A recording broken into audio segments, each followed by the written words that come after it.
Thank you. Mr. Estes? Well, I agree with Andy that we need to make the state pay what it's responsible to pay. Special education is probably the single most, it's the toughest challenge that the school committee faces year in and year out. For the 2011 budget, which is going up for vote at town meeting, you're looking at an increase of over 5% in special education costs. For that budget, special education will comprise nearly 25%, 1/4 of the entire school budget for 2011. Something needs to be done. We have to work with our legislators to get the state to pay what they're supposed to pay. They're supposed to cover 75% over $33,000. They only cover 40%. It's a very difficult position we find ourselves in. The selectmen have discussed the possibility of creating a stabilization fund, perhaps our snow and ice, as others have called it, to deal with this problem, because it's a difficult facet of the budget which we cannot control. Thank you. Mr. Manning? When I conducted my investigation of the Division of Special Education, the state paid everything for out-of-state placement of students. Since that time, because of the expenses to the state, they sloughed it off on the communities with the promise that there'd be 100% reimbursement. They didn't live up to that promise. They raised the boundary to 36,000. The superintendent said one student cost over $200,000 for tuition, and above that 36,000, they will only reimburse 40%. It's ridiculous. The municipalities are going penniless because of the special education requirements. Thank you. Ms. Falvey? Special ed's a tough, it's a tough issue to discuss. It's something that we do need to work with. We have received several unfunded mandates, both state and federal. It's something that I talk with Garrett Bradley about all the time. We need to regulate the schools that we send, and Mr. Manning, you're right, there is one school that costs us $200,000 for one student. They need to be regulated. They are for-profit schools, and it's something that we need to work on as a community and as a committee with our representatives, and something that we are working with. Thank you. Thank you. Ms. Gregoire? Yes, this is a topic that has actually kept me on the school committee for all these years, because I had a couple of special ed children myself. Since that time, I got involved with the Mass Association of School Committees, serving. Actually, I was the one that created the special ed committee statewide for that organization and was all honored for life membership. Under Bill Weld, I was appointed to the rate setting commission for special education services, representing the school committee association. I have suggested in my journal piece that we collaborate with South Shore legislators, bring in Garrett Bradley and Bob Hedlund and others, because more people going to the State House can make a difference. Thank you. I'll let you hold it. We'll be starting the next question.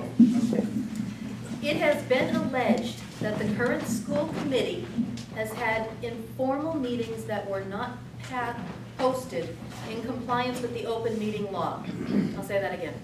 It has been alleged that the current school committee has had informal meetings that were not posted in compliance with the open meeting law.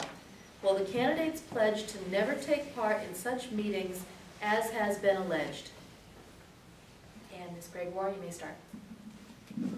I wish I had some explanation of that, because to my knowledge, we have never met in a meeting that went against the open meeting law, and we have never been reported, and as such, the Attorney General has never sided with the party that made the complaint. I would pledge that to the best of my ability, I will never participate in something that will violate the open meeting law. Thank you. Salvi?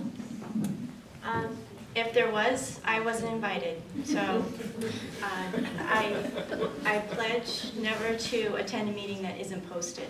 I also would like to say we just all took our ethics exams, and it's something that we take very seriously. Thank you. Mr. Manning? Ditto.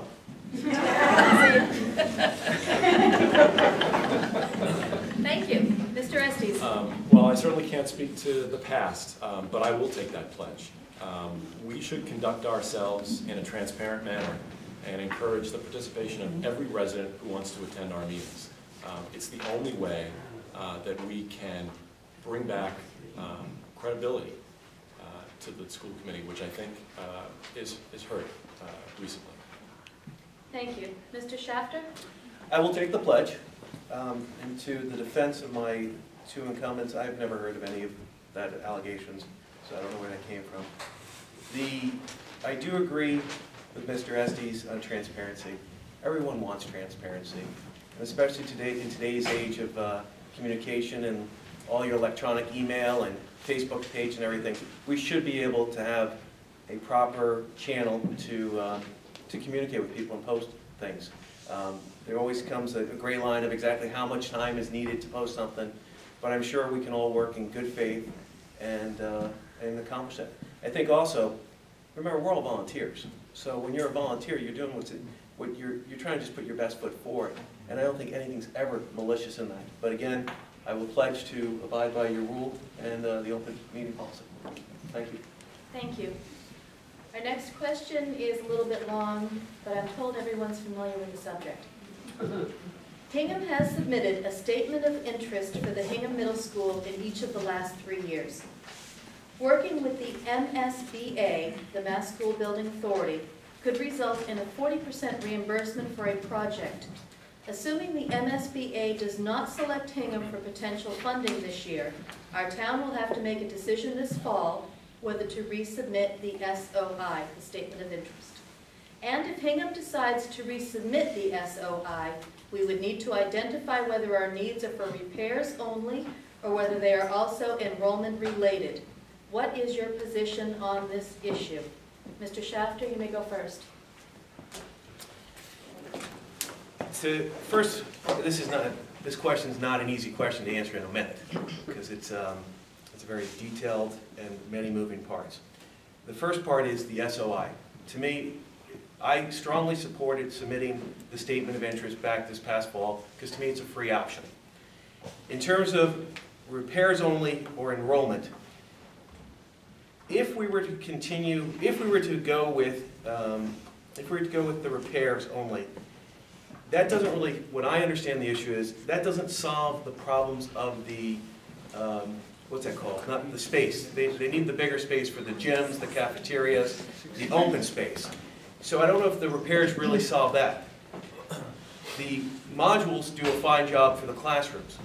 But in terms of the issue is the repairs or the enrollment, I would have to say that we would have to go for, right now, well, I'm just going to say it this way. The enrollment, okay, sorry, I blew that one for you. Thank you. Mr. Estes? With the recent construction and opening of a new elementary school and much needed improvements to existing school buildings, Hingham's educational infrastructure is in fairly good shape.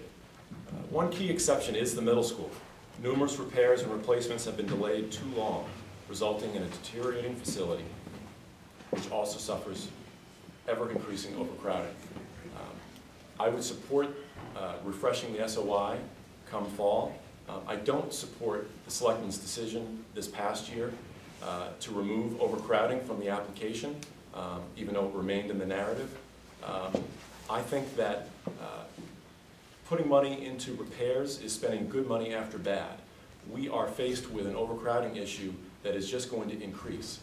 As the grades from 1 through 5 move up, all of which are over 300 students each, you're going to see exponential overcrowding at the middle school.